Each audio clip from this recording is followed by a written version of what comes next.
Hi hello అండి, నేను మీ అమ్మి. ఈరోజైతే మీకు శివరాత్రి సంబరాలు అనేది చూపించబోతున్నాను. అది ఇక్కడ కోటప్పకొండ వెళ్ళలేదండి.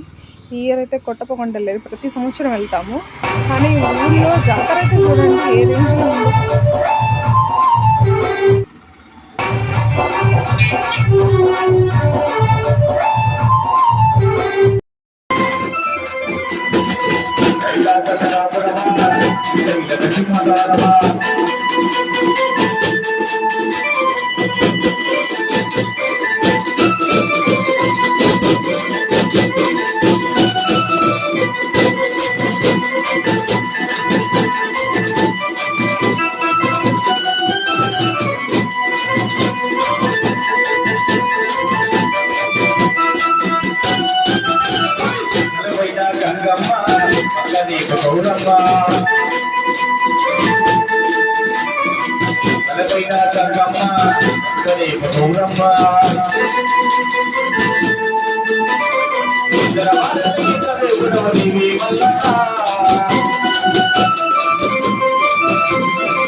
అండి.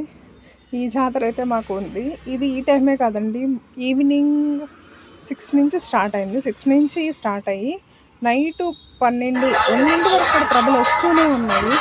కాకపోతే మనం వచ్చానండి ఎవరి ప్రభ దగ్గర వాళ్ళ సందడి అయితే చాలా బాగుంది. అది మీకు ఎందుకు పెట్టానంటే డప్పులు, దేవుడి పాట చాలా బాగుందని చెప్పి మీకు యాజ్ ఇట్ ఈజ్ ఉన్నదన్నట్టు పెట్టాను. ఆ రోజు నైటే కాదు, నైట్ 2 తర్వాత మాకు కరెంట్ వచ్చిందనమాట. ప్రభలు ఎటు వెళ్తాయి అని కరెంట్ అయితే ఇవ్వరు మాకు. వెళ్ళి మార్నింగ్ మళ్ళీ 9కి ఆ టైం కల్లా మళ్ళీ ప్రభలు రిటర్న్ అయ్యి మళ్ళీ మా బజార్ నుంచి వచ్చాయండి. నేను నిద్ర లేవడం మళ్ళీ దేవుణ్ణే చూడడం జరిగింది. ఇదండి మా ఊరిలో అయితే శివరాత్రికి అయితే నేను కోటప్పకొండ వెళ్ళకపోయినా సరే శివరాత్రి సంబరం అయితే అసలు మొత్తం నసరాపేటలోనే చూశానండి నేను. అది మా లైన్లోనే ఇంత ఉందంటే నసరాపేట టౌన్ మొత్తం మీద ఇంకెంత ఉంటుందని చెప్పండి. దానితోడు నైట్ మొత్తం పోలీసులు కూడా కాపలా అనమాట, ఎక్కడ ఏం అల్లర్లు జరుగుతాయోనని చెప్పేసి. ఎంతమంది ఇందాక వీడియోలో అయితే చూశారు కదా పోలీసులు కాపలా కూడా. నేనైతే వాళ్ళకైతే హ్యాట్స్ ఆఫ్ చెప్పాలండి. ఎందుకంటే వాళ్ళు 2 రోజులు, 1 రోజు కాదు 2 రోజులు కాదు, అక్కడ ఇక్కడ అసలు ఎంత కోటప్పకొండలో ఎంత జాతర జరిగిద్దో నసరాపేటలో కూడా అంతే జరుగుతుందండి. ఇదైతే దేనికే ఉదాహరణ. ఇది మార్నింగ్ అనమాట. ఇది ఆ రోజు శివరాత్రి రోజు ఈవినింగ్ నుంచి మార్నింగ్ కాకుండా నెక్స్ట్ డే కూడా మళ్ళీ అదే విధంగా నైట్ 2 నుంచి మళ్ళీ ఎర్లీ మార్నింగ్ మళ్ళీ అలాగే ప్రభలు వస్తాయి 2 days. ఇది ఈరోజు చిన్న వీడియో. నచ్చితే లైక్ అండ్ చేయండి, షేర్ చేయండి, సబ్స్క్రైబ్ అయితే చేసుకోండి. ఎలా ఉందో శివరాత్రి సంబరాలు కామెంట్ చేయండి.